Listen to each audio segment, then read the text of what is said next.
In today's video, I'm going to show you how to remove a page title in Elementor quickly and easily using the built-in hide title option.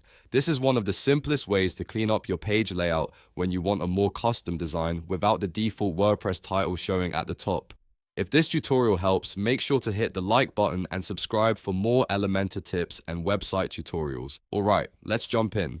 First, log into your WordPress dashboard and open the page you want to edit. Then click Edit with Elementor so the page opens inside the Elementor editor. Once the editor loads, look at the bottom left corner of the panel and click the gear icon. This opens your page settings, where you can control important options for the page you're working on. In the page settings area, look for the hide title toggle.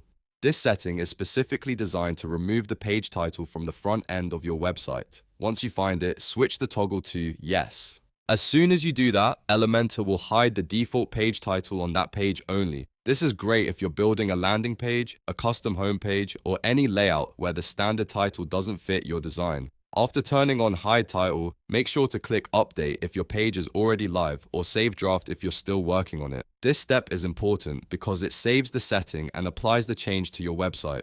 Now, if you refresh the page on the front end, you should see that the title is gone and your layout looks much cleaner. If it still appears, double check that you updated the correct page and that your theme isn't adding an extra title in another location. In most cases though, the hide title option will solve the problem right away. And that's how you remove a page title in Elementor using the easiest method available. If this video helped you out, don't forget to like, subscribe, and turn on notifications so you never miss more quick Elementor tutorials. Thanks for watching, and I'll see you in the next one.